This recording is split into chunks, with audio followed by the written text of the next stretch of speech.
슬기로운 단도박생활 가족 여러분, 안녕하세요. 상담하는 남자입니다. 얼마 전에 올린 영상 중에서 가족분들의 회복과정과 도박 중독자분들의 회복과정에 대해서 영상을 올렸었는데요. 이 영상을 보시고 이런 회복과정이 있었는지 몰랐다 라고 하시는 분들도 계셨고, 이 회복과정을 보면서 이해가 참 잘 되더라, 어떻게 해야 되는지 좀 감이 잡히더라, 이렇게 말씀하시는 분도 계셨습니다. 그리고 또 저한테 질문을 해주시면서 이제 스스로 이 단계가 어디쯤인가를 예측을 해보시고 질문을 해주셨고요. 이 예측한 단계가 저와 의견 차이가 있어도 소통하는데 매우 좀 효율적이었거든요. 그래서 여러분들께서도 이렇게 좀 해가시면 좋을 것 같습니다. 그래서 이번 영상도 가족분들께 도박 문제를 대처해 나갈 때 알고 있어야 될 개념에 대해서 또 한 가지 좀 말씀을 드리겠습니다.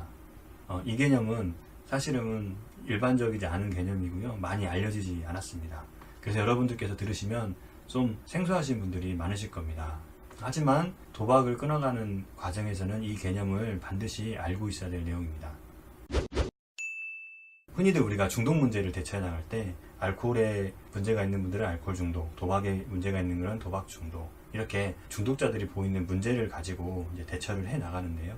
하지만 이 중독 문제는 이 중독자만 문제가 되는 것이 아니라 중독자와 함께 문제를 겪어가는 분들이 있습니다. 그래서 중독 문제를 이해해 나갈 때는 보통은 중독에 빠진 사람만을 보면서 이 문제를 해결해 나가려고 하는데요. 하지만 중독 문제는 중독된 사람뿐만 아니라 이 사람과 관계를 맺어가면서 독특하게 얽혀있는 사람들이 있습니다.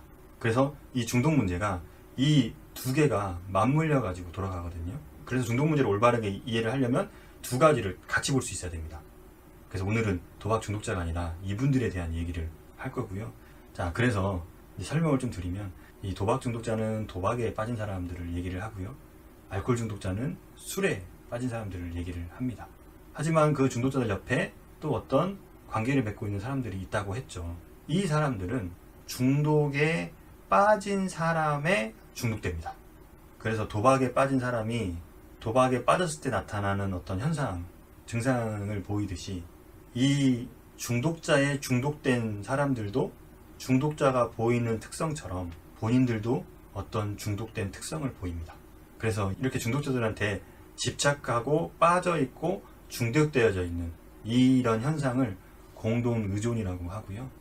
이 중독 문제가 계속 문제가 될 때를 보면 이 중독자도 중독 행동을 하기 때문에 문제가 되지만, 이 옆에 공동 의존을 보이는 분들도 중독 행동을 더 하게끔 조장하거나 부추기거나 이런 식으로의 기능을 하고 있는 겁니다. 그래서 이 중독자와 이 공동 의존자들이 같이 얽혀서 중독 문제가 계속해서 굴러갑니다. 이 공동 의존이라고 하는 개념을 조금 더 설명을 드리면요.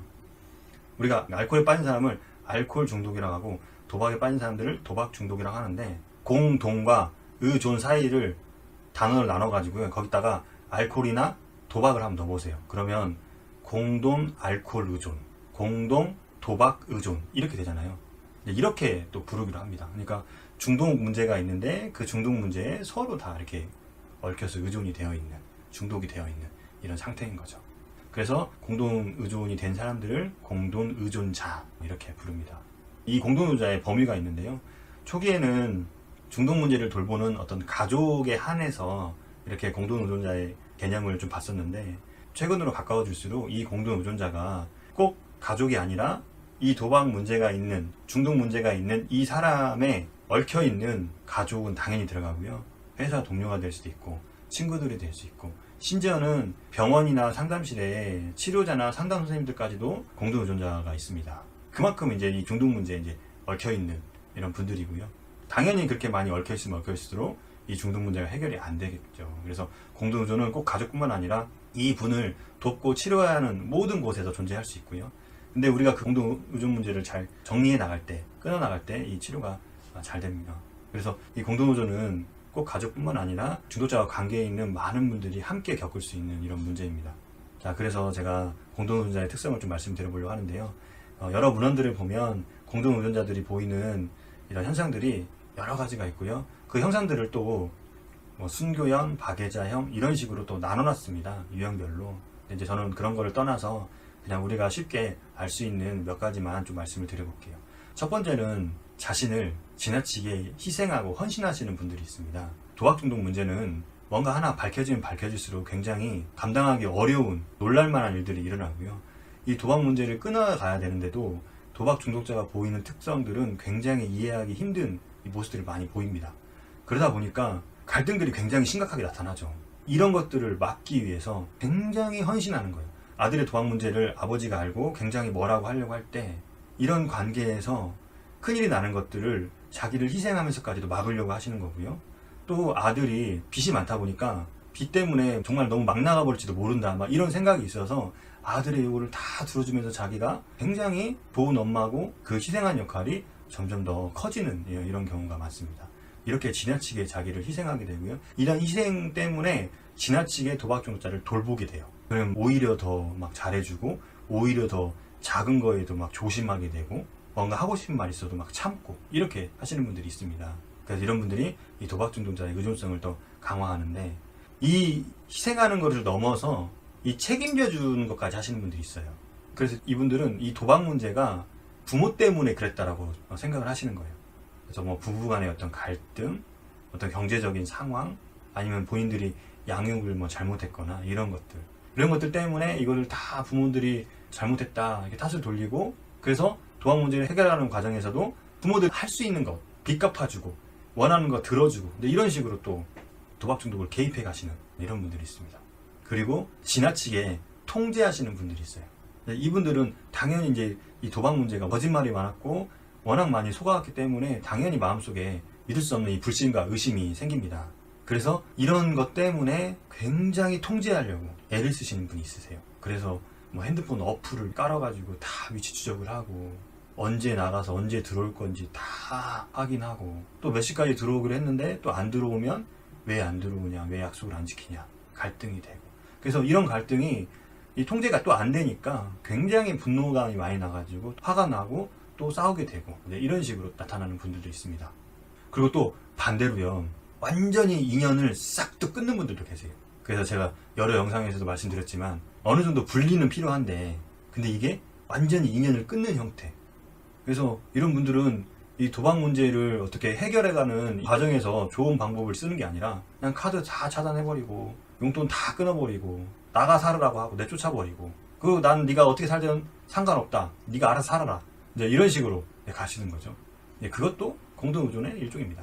그 다음에 제가 설명드리고 싶은 마지막은 이 굉장히 우울하고 무기력해지고 이 절망감이 들어가지고 인생이 거의 끝난 것처럼 내 인생이 실패한 것처럼 받아들이시는 분들이 또 많아요.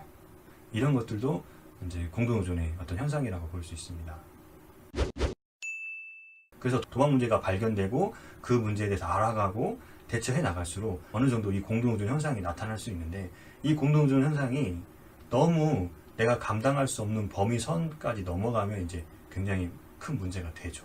그래서 최근에는 이 공동의존 현상을 바라보는 관점들이 많이 생기고 있고요. 이 공동의존이 생기는 원인들을 보면서 어떻게 대처해 나간다 이런 식으로 많이 연구가 되고 있습니다.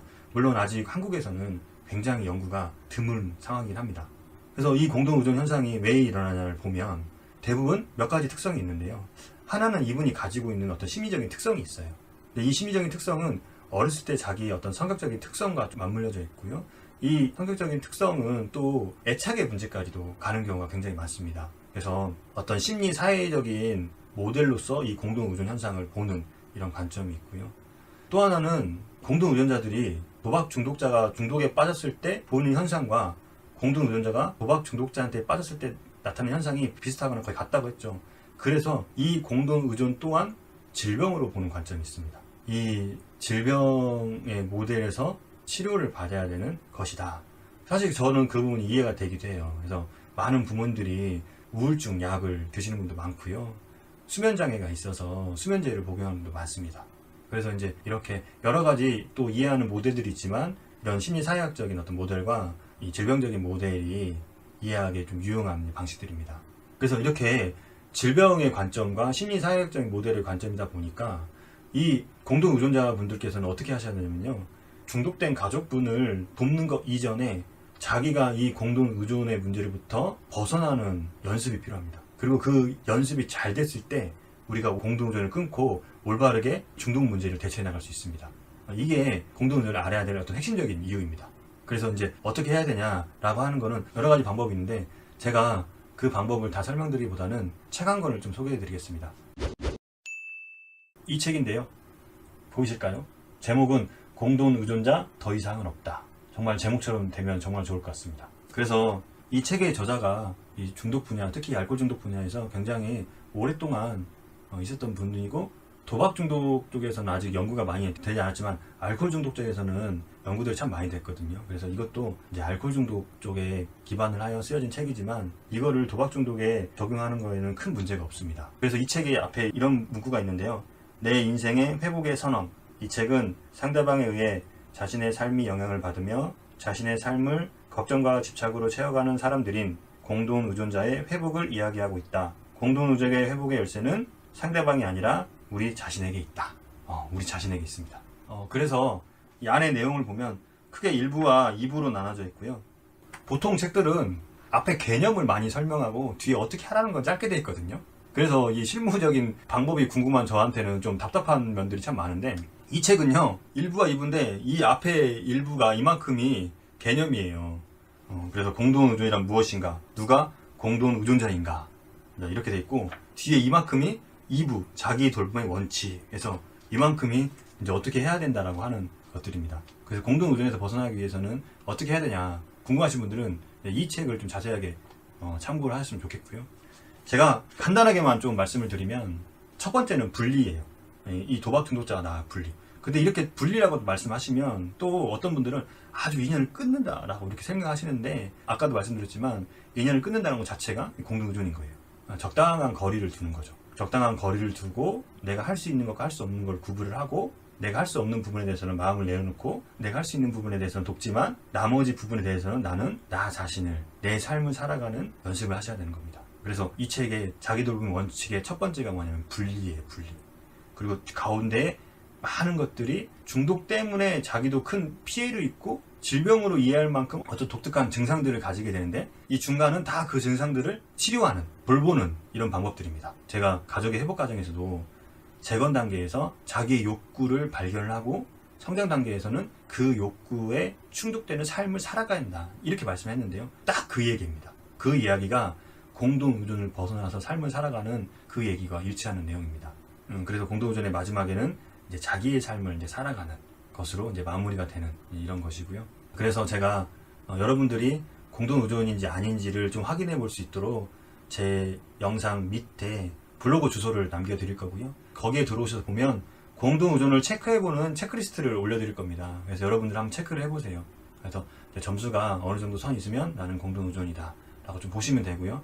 이렇게 공동 의존이 높으신 분들은 어떻게 해야 되냐 또 물어보시잖아요. 그러면 이 책의 2부인 자기 돌봄을 참고해 주시고요. 그 다음에 상담을 꼭 받으세요. 제가 좀 전에 이야기하면서도 이 공동 의존을 이해하는 방식이 심리, 사회적인 모델이 있고 또 질병적인 모델이 있다고 했거든요. 이거는 상담을 받아야 되는 영역입니다. 그래서 상담을 받으실 때 도박 중독자를 어떻게 도와야 될까요? 이렇게 목표를 잡으시면 안 되고요. 이 내가 공동 의존 증상이 있는 것 같은데 내가 나 삶을 다시 되찾고 내 삶을 살아가기 위해서는 어떻게 해야 될까요? 이렇게 목표를 갖고 상담을 받으시기 바랍니다. 좀 안타까운 부분은 전국에 있는 많은 도박문제관리센터가 가족분들이 상담을 받기에는 그렇게 좋은 조건은 아닙니다. 대부분 회기수가 좀 정해져 있는데 이 정해진 회기에는 도박 중독 문제를 이해하는 데에도 상당히 시간이 부족합니다. 그래서 여러분들께서는 그 상담 시간보다는 다른 상담 시설을 좀 이용해서 이 공동 의존 문제를 해결해 가시거나 또는 지혜이나 회복 모임 같은 여러 가지 모임들이 있을 겁니다. 그런 모임에 나가면서 이 공동 문제를 해결해 갔으면 좋겠습니다. 그래서 가족분들이 먼저 본인들의 삶을 찾고 다시 살아가는 것이 굉장히 중요하다는 거 다시 한번 말씀을 드리면서 오늘 내용 마치도록 하겠습니다. 감사합니다.